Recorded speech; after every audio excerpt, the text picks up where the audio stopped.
Hello and welcome to Joy in Our Town. My name is Tamika Whitaker and I'm honored to be your host on today.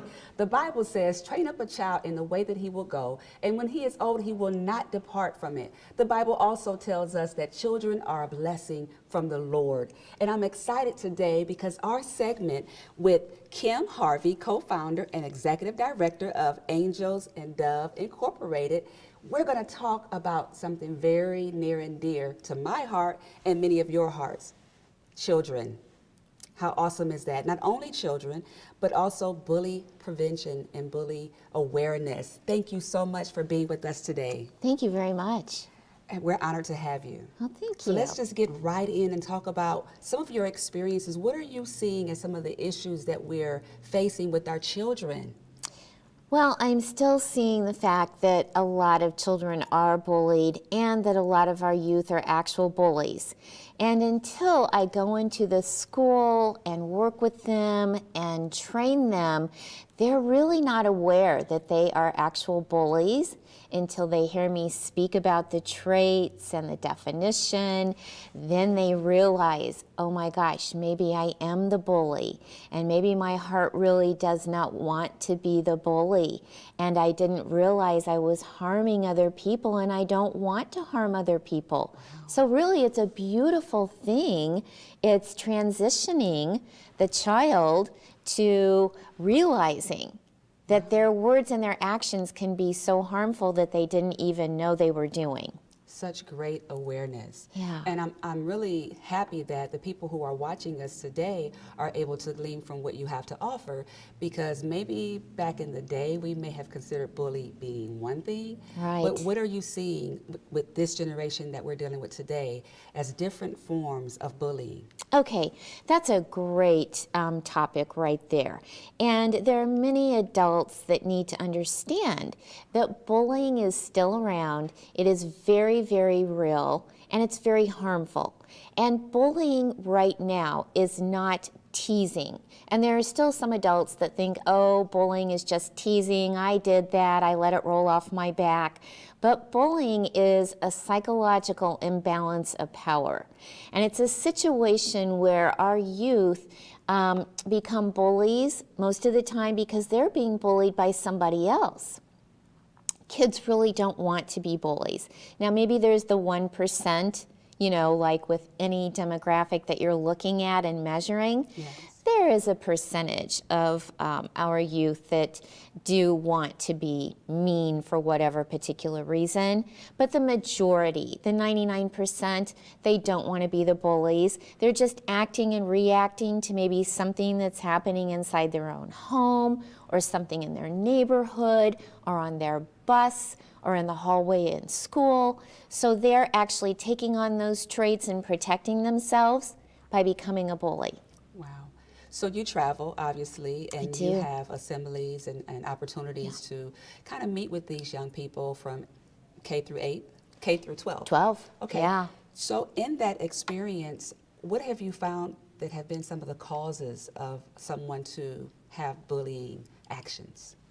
Well, again, because they might be bullied by somebody else. Okay. So they're just out reacting to this. And instead of cowering back and becoming the target or the victim, they actually become the aggressor, the bully, so that they can protect themselves and protect their emotions and protect this out of control imbalance to try and put them back into a perspective of balance in their life. Absolutely. Yeah. And do you find that most of the young people who are being bullied will share that? Because sometimes we have people who are being bullied but would never say anything. Okay, so that's another great question. And we see signs of the children who are targets, who are victimized, and it's really very sad and depressing, not only to us as adults to see that, but obviously to them. So the students, the children, the teenagers who are actually being bullied, they are becoming terribly depressed, oppressed, held down. They become terrorized. That's a word that we're learning, you know, in our society these days. Okay. And it's not a good word, but children who are bullied, some of them feel that way.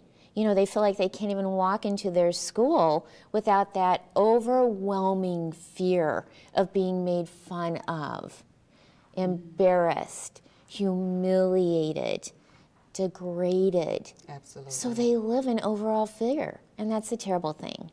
So for those who are being bullied, for the parents, for the staff, for the teachers, Yeah.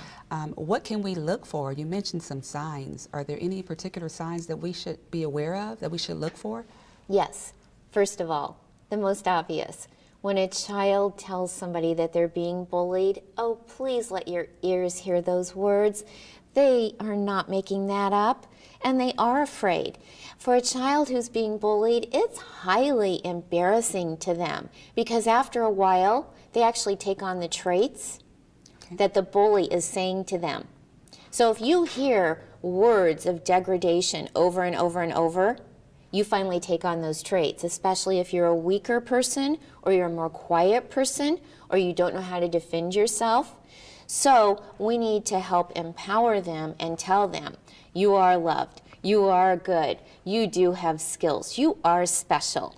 So we want to always talk to the youth, whether we're the parent or a teacher or a best friend or the favorite teacher or a next door neighbor or a grandparent. Okay. We want to hear their words and then deal with their words and never come back to them and say, oh, just let it roll off your back, or no, you're not being bullied, but give a lending ear, right? Absolutely. And listen and then help.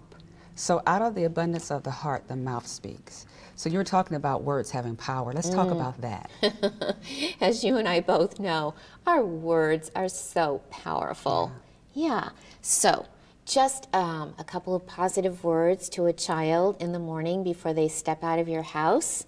I love you. You look great today. Have a great day. Don't forget, Mommy loves you. Don't forget how smart you are. Don't forget how talented you are. Don't forget you have skills.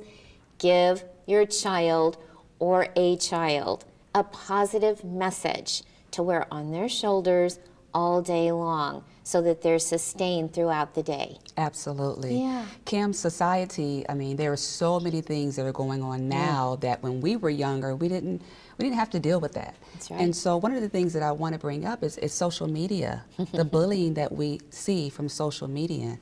Yeah. What are your experiences with that? Well, of course, I hear about that in every school that I go to, no matter what the age is. And I always ask the students, do you have a Facebook page? Not mommy's, not your sister's, not your brother's, but your own Facebook page. And undoubtedly, most of them do, which to me is terrifying. So we train them that you're really not supposed to have a Facebook page until you're at least 13 or older. So they're surprised by that.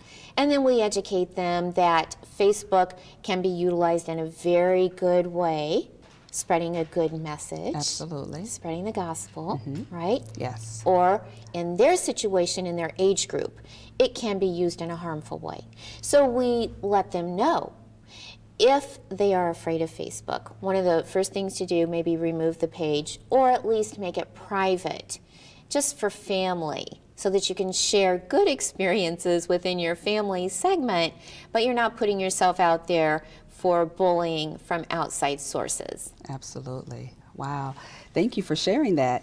Now, what about the role playing that you do? I think we live in such a visual society where we have to see things, and so I think you kind of had the opportunity to do that as well. Yes, I love role playing.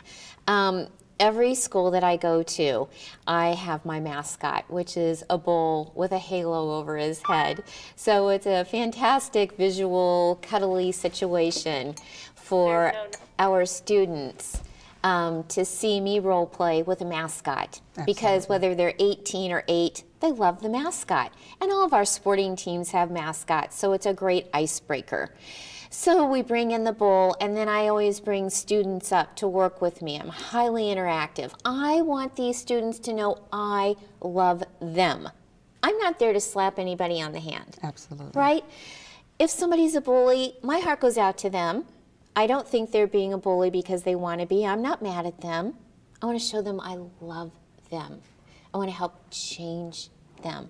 I want to transition them from dark to light. Absolutely. And how rewarding it can be to them to step out of that bully situation and become a helper, a hero within their own student body. So we do the role playing. I show them how hurtful it is to be hurt by bullying words or physically bullied, punched, pushed, poked, shoved in a harmful manner. And of course, cyberbullying and then emotional bullying.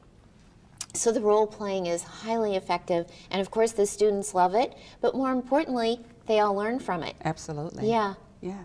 So how could anyone who was interested in your program or to learn more about what you do, how could they contact you? Well, it's very easy. They can dial call 317-870-1100. They can go to our website, which is angelsanddoves.com. We also have a good Facebook page that shows what we do, where we've been, who we're interacting with, and the outcome of our presentation. Great. And if you had a couple, maybe 30 seconds to really share with our listening audience, if you can just look right there so that Cameron, just share with them your heart for the children and what they could possibly do or know about you. Thank you. I would speak right now to the adults who might be the parent, the grandparent, the caregiver, the educator, the principal, the school counselor. I know you've got a lot on your plate and everybody's busy with responsibilities, but again, protecting our youth is the first step in helping them learn and then helping them graduate and become a responsible adult. So if we can work with them now and scoop them up and love them and teach them and give them a kind word, that will really be helpful in their everyday life at school as well. Your words. Speak positive, good, sustaining words to our youth to make them feel empowered and good about themselves. Well, thank you so much, Kim. You're doing an amazing job. Thank you for being the hands and feet of Christ for what we are experiencing, especially with our children, and making a difference. And I hope you learned something today, and I hope you're able to identify situations that may be around you with children who are being bullied or who may even be the bullies, and really speak into their lives and allow Christ's love to shine through you. Thank you for tuning in today. We hope to see you again soon.